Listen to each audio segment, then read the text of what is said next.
So that is the sound quality of the new camera I just bought. Anyway, voiceover time.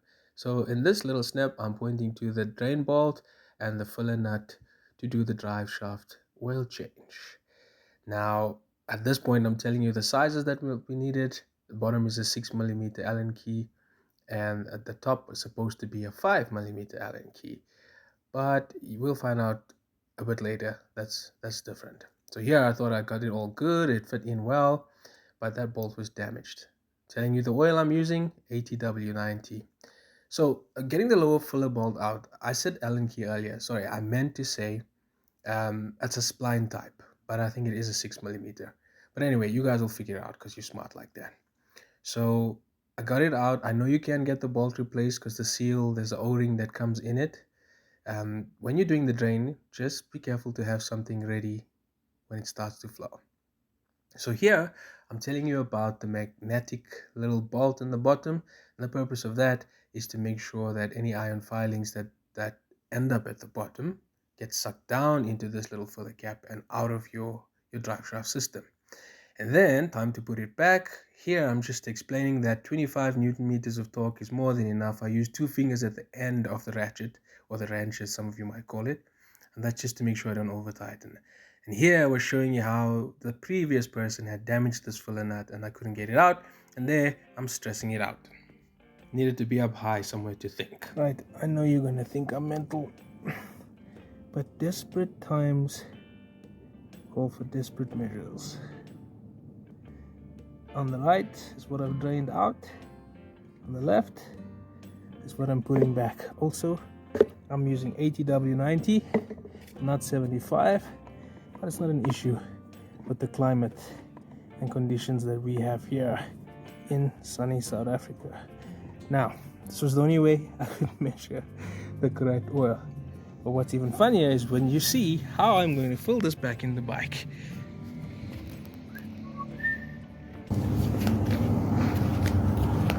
Hey man, it's like I said, desperate times call for desperate measures.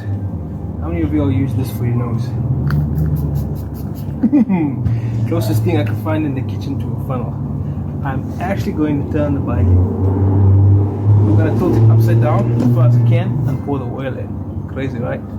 Never seen this on any other channel before. A little funnel filler system, but obviously the bike needs to be, this needs to be elevated enough. So it's only 180 mils.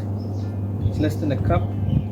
So the downside is you all think I'm crazy, number one. Number two, my blockbuster crash guard, everything on that side is getting full of mud because, like I've been complaining, we've been getting rain all the time and there's mud all over the place.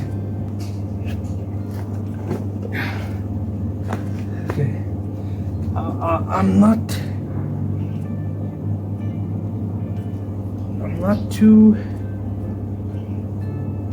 kind of happy with that angle, and I'm not too happy with the bike being in this position. And I know you guys are gonna go crazy in the comments and say,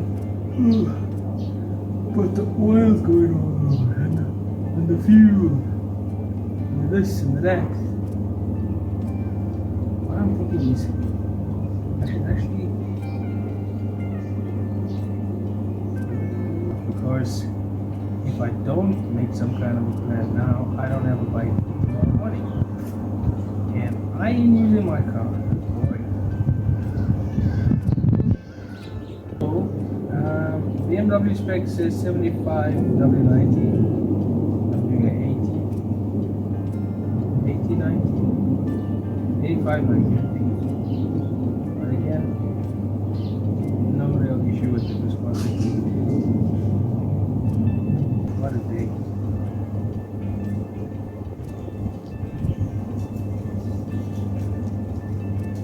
I always wanted to make history of some kind. I'm very sure I've done that today here. This is insane. Yeah. Replaced everything that there's no leaks.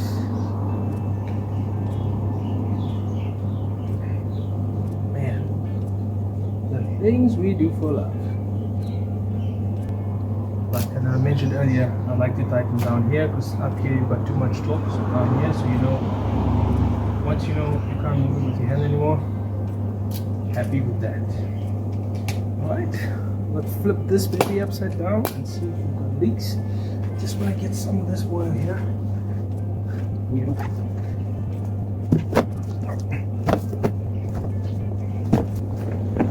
I should get all these things.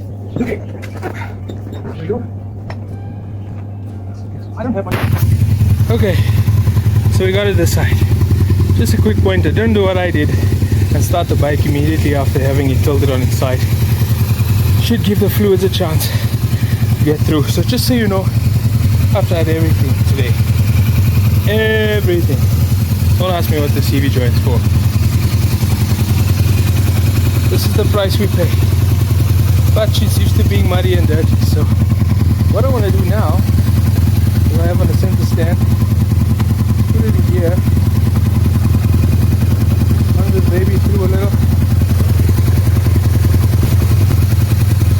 and I'm quite happy with that.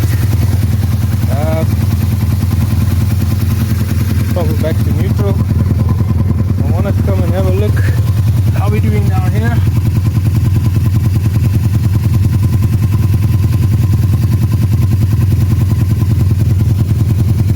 Every day's dry. Now it's time to get the goodies and clean up all the oil everywhere. Crazy. I look like a scallywag. Don't judge me by my clothes, nor by the madness that you've seen today. It's all the name of making sure the bike is not unnecessarily docked when it shouldn't be. We have to move, like I said, early appointment tomorrow. Lessons learned today. First, let me kill this. First, open up the filler nut at the top. The reason being is that when you remove the drain bolt, you make sure there's no vacuum action going on there, so none of the fluid sort of remains behind unnecessarily. You get a good full drain. It's also nice if you go around the block a couple of times before you do that. That's number one.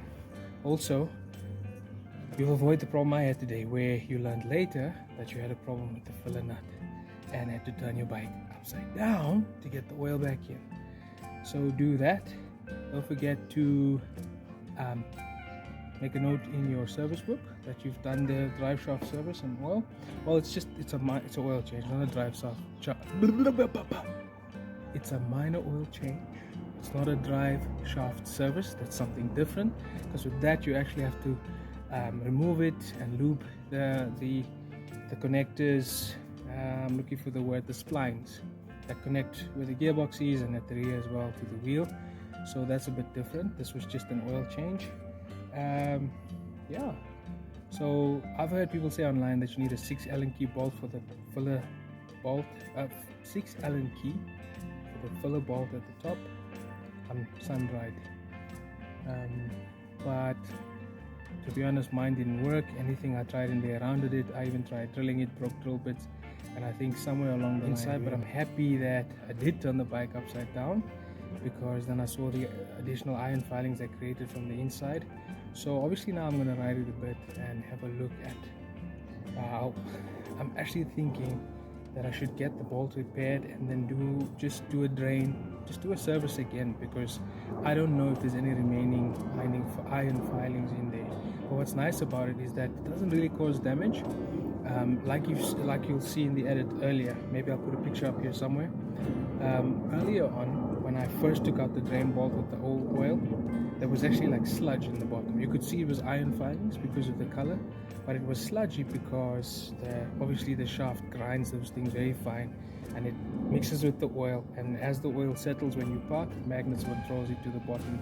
So I'm not too concerned about that, although you feel better when you know things are 100%. So I'm going to do that again though.